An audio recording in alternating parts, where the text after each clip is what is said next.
খুঁজতেছে। আপনি ছাড়া আপা বাংলাদেশে কোনো বিকল্প নেই আপা। আপনি যেই বাংলাদেশকে যেখানে নিয়ে গেছেন আপা, আপা আপনি আপা আপনি আপা আমরা আবার স্বপ্ন দেখি আপা আপনি নিয়ে আপা লড়াই করবো আপা।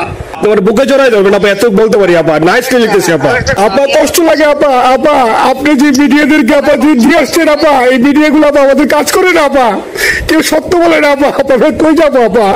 এখানে নিউ ইয়র্ক মহানগরে আপা যারা আছি এমদাদ ভাই নেতৃত্বে আমরা মিটিং মিটিং করতেছি আপা, কিন্তু এলাকার পরিস্থিতি আপা খুব খারাপ। কামরাঙ্গীরচরে বা কেরানীগঞ্জে আপা সকল নেতাকর্মী তো আপা হচ্ছে ওরা মানে একদম সবাই এলাকার বাইরে আপা।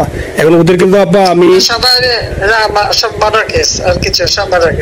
জি আপা এখন আপা আপনি যদি বলেন আপা, আমি তো আপা এখান থেকে আমার এলাকার যে ছেলে পেলে আছে যেগুলো ছাত্রলীগ যুবলীগ আমি যতটুকু পারি আপা সহায়তা করতেছি। আর আপনি যদি অনুমতি দেন, আমি যদি বলেন না তুমি এখানে থেকে ওদেরকে হেল্প করো করলাম, আর যদি বলেন না তুমি দেশে যাও যে একটু গুছানোর চেষ্টা করো আপা, তাহলে করবো আপা। এটা আপনার সিদ্ধান্ত আপা। না এখানে বসে এখন সাহায্য করো, সেটা সবচেয়ে বেশি কাজে লাগবে। জি জি আপা। আর পরে গেলে হবে। জি আপা। গেটটা দেখে নাও। আর আপা ওই যে আইনজীবীরা আপা দাঁড়াতে পারতেছে না আপা, এই বিষয়ে যদি আপনি কোনো পরামর্শ দিতেন আপা তাহলে তো আপা একটু ইয়ে হইতো। না আইনজীবীরা যেতে পারে না, দাঁড়াতে পারে না, সেখানে করে। তো সেখানে যখন আইনজীবীরা যাবে সেখানে ওদের বলো যে আমাদের লোকজনদের অর্গানাইজ করে সোজা কোর্টে ওখানে যাই। আর তাছাড়া তো আর কোনো ওয়ে নেই আপা। তবে আমি কালকে সিদ্দিক ভাইয়ের সাথে কথা কাজ করতে হবে। জি আপা। তোমার একটা কাজ করো, তোমরা যেখানে আসো ওখানকার এখন তো ইলেকশন চলছে। জি আপা। ওইসব তাদের ক্যাম্পেইনিং এর সময় ওদের লোকাল যে ইলেকশন হচ্ছে সেখানে ক্যাম্পেইনিং এর সময় তার সঙ্গে যোগাযোগ রাখা, ক্যাম্পেইনিং এর সহযোগিতা করার সাথে সাথে মানে এই বিষয়গুলি জানায় রাখা, তারপর যখন মানে এদের কাছে একটা সাপোর্ট নিয়ে আসা। জি আপা। আপনি আপা আমার ব্যক্তিগত বিপদ আমার যেটা মনে হয় আপা, আমার সাথে সবাই একমত হবে কিনা জানি না, আমার মনে হচ্ছে আপা এবার রিপাবলিকানরা যাবে আপা, ট্রাম্প আবারও আসতেছে আপা।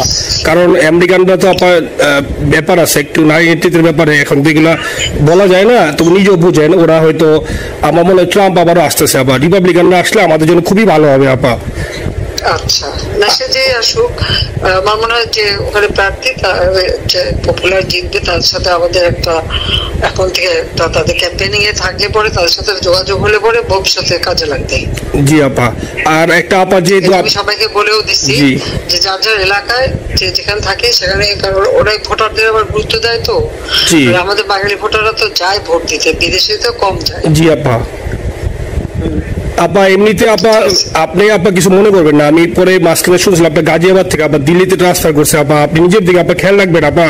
আপা আপনি আছেন আপা ট্রান্সফার করছে মানে একটা কোথায় ট্রান্সফার করছে আমার ওই যে বাংলাদেশে আপা একটা নিউজ আসছে আপনাকে গাজিয়াবাদ থেকে দিল্লিতে নাকি ট্রান্সফার করছে আপনাকে হেলিকপ্টার দিয়ে, এরকম একটা নিউজ আসছে আপা। হেলিকপ্টার দিয়ে? জি এটা নিউজ আসছে যায় দিনে আপু, পরশু দিন আপা ওই যায় দিনে আপনার হচ্ছে ওদের অনলাইন ভার্সনে এটা ভিডিও দেখাইছে আপনাকে নাকি যে গাজিয়াবাদ থেকে দিল্লিতে নাকি ট্রান্সফার করছে আপা।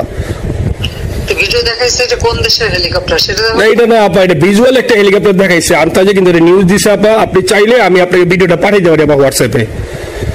পাঠাইও তো দেখবো না কি গাছগুলি কথা বলে এরা। জি আপা এটা তো নিউজ তো আপা দেখেন না আপা।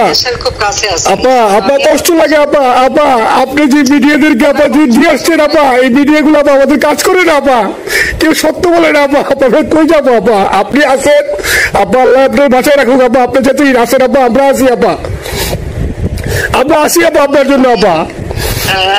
না না আমি কিন্তু আমাদের দেশের খুব কাছাকাছি আছি।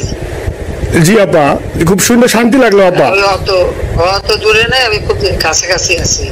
জি আপা। আমি চট করে ঢুকে পড়তে পারি না আপা, আপনাকে দেশে আপা এটা ইয়ে করেন, আপনি যখন নিজে দিবেন যে না তানভীর তুমি আমেরিকা থেকে দেশে চলে যাও, দেশে যে ওই কারমাইচর কেরানীগঞ্জের ওইখানে ওই দলীয় নেতৃত্বের গুছাও বা ওইখানে কাজ করো আপা, আপনি বলার সাথে সাথে দৌড় দেবো আপা। এখন গেলেই দেবেন একখানা মামলা, শেষে কিছু করতে পারবো না, বরং এখানে বসে যে মামলা দিচ্ছে। জি আপা। আমার বিরুদ্ধে 113টা মামলা। জি আপা। সব জিনিসগুলি নিয়ে আমার মনে হয় জাতিসংঘ থেকে শুরু করে সবার কাছে এটা বলা দরকার যে এটা কোন ধরনের কথা, একটা ফলস মামলা। মানে আমার পরিবারে কেউ বাকি নেই। জি আপা। যারা বাইরে বিদেশে চাকরি করে। জি আপা। সবার নামে মামলা। জি আপা সবার নামে মামলা দিয়েছে আপা। হয়রানি করার জন্য। জি যারা একদিন হিউম্যান রাইটসের কথা বলতো, যারা অপোজিশন স্পেস দেওয়ার কথা বলতো, তারা কই? এই কথাগুলি তার সামনে তুলতে হবে, বলতে হবে, এবং লোকাল লোকদের বলতে হবে। দ্বিতীয় কথা হচ্ছে, আমরা থাকতে দেশের যে অবস্থা ছিল, এখন তো দেশের অবস্থা যে খারাপ, আবার সেই দরিদ্র সীমার নিচে চলে যাচ্ছে, মানুষের খাবার নাই, সব বন্ধ করে দিচ্ছে, আর সব টাকা লুটে খাচ্ছে, ব্যাংকের টাকা সব লুটে খাচ্ছে। আপা আমি ফেসবুকে যেভাবে ইন্ডিভিজুয়ালি, আপা আপনি আসলে ফেসবুক তো চালান না বা দেখেন না, ইন্ডিভিজুয়ালি ফেসবুকে আমি যেভাবে, জি আপা আমি জানি আপা, আমি ইন্ডিভিজুয়ালি যেভাবে ফেসবুকে আপা লেখালেখি করতেছি, আপনার কাছে যদি কোনোদিন আল্লাহ তাআলা আপনার কাছে নিয়ে যায়, সরাসরি দেখাইতে পারি আপা, আপনি আমার বুকে চড়াই যাবেন আপা, এত বলতে পারি আপা। নাইসলি লিখতেছি আপা। একটা কথা তোমার জানা রাখি, জি আপা, যে এখন খুব লাভাচ্ছে যে কারা মানি লন্ডারিং করছে, জি গ্রামীণ ব্যাংকের যত টাকা, জি এই এত বছরে, জি আপা, কিন্তু গ্রামীণ ব্যাংক প্রতিষ্ঠা করেনি, জি আপা, গ্রামীণ ব্যাংক প্রতিষ্ঠা করছে এরশাদ, জি আপা, চাকরি দিচ্ছিল এমডির পদে, জি আপা, এমডির পদের থেকে গ্রামীণ ব্যাংকের 26,000 কোটি টাকা সে মানি লন্ডারিং করে বিদেশে নিয়ে গেছে। জি আপা, 26,000 কোটি টাকা, জি, যা দিয়ে সেই যে বিদেশে সোশ্যাল বিজনেস, অমক যত বিজনেস সব, কত টাকা পায় কোত্থেকে? আপা এটা তো আপা দেশের মানুষ বুঝতেছে আপা, আপনি বিশ্বাস করেন আপা, দেশের মানুষ হারে বুঝতেছে আপা। না, মানুষের বুঝে দিতে হবে যে অলিম্পিক মশাল ধরতে কত টাকা সে ডোনেশন দিচ্ছে, ওদের ডোনেশন লিস্ট খুঁজলে পাওয়া যাবে। জি আপা, তবে এবার যে অলিম্পিয়াতে গেল, সেখানে কত টাকা ডোনেশন দিয়ে আসছে, ওদের ডোনেশন লিস্ট খুঁজলে কিন্তু নাম পাওয়া যাবে। জি আপা, ক্লিন্টন ফাউন্ডেশনে যে ডোনেশন দিচ্ছে নোবেলের আগে, সেটা কত টাকা ওখানে পাওয়া যাবে, কারা কারা দিচ্ছে। মহাচর বৈশা এখন আমাদেরকে সব তত্ত্ব কথা শোনাচ্ছে, জনগণের গরিবের রক্ত চুষা টাকা নিয়ে বড় লোক হচ্ছে সুদখোর একটা।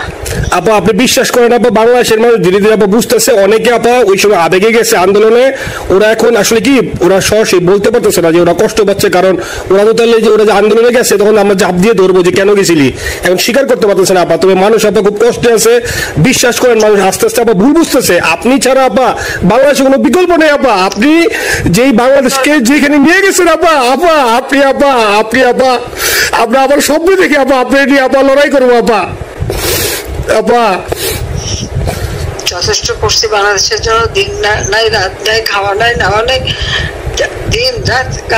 জি আপা, আপনি যেই পরিশ্রম করছেন আপা, উঠাইছিলাম বাংলাদেশের সম্মান সব ধুলাই মিশাই দিচ্ছে আপা। কষ্ট লাগে আপা, যারা মনে করেন অতি উৎসাহী আপা, ওরা নিলে বুঝে নাই বা ওরা জামাত শিবির আপা, ওরা বঙ্গবন্ধুর স্ট্যাচু নিয়ে আপা ওইখানে এই বঙ্গবন্ধুর স্ট্যাচু অপমানে করছে আপা, কিন্তু আরবি আপা আপনার পালিত আপা, ওরা আপনি আপা এই কাজটা করলো আপা, এর চেয়ে কষ্ট কোথায় আছে আপা?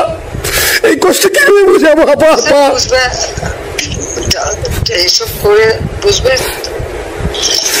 এখন আপা তাইলে আমরা ওই যে আপনার এই বিষয়টা, এখানে যে সিডিডের গুলো আছে আপা, এই মামলাগুলো নথিগুলো ইংলিশে ট্রান্সলেশন করে আপা, ওই যে সিডিডের গুলো গেছে আপা, অফিসগুলোতে পাঠানো শুরু করি আপা। সব যা পাঠাতে থাকো, জি যেহেতু কি জি, আর সিদ্দিক ভাইকে আপনি বলে দিয়ে আপা, যাতে সিদ্দিক ভাই তো আসলে উনি তো বয়স হিসাবে মুখ করতে পারে না, তবে উনি যথেষ্ট অ্যাক্টিভ আছে আপা। সিদ্দিক ভাই আর হচ্ছে আমাদের এমদাদ ভাই আপা, এই দুইজন আপা, মানে দুইজনকে যদি মানে এই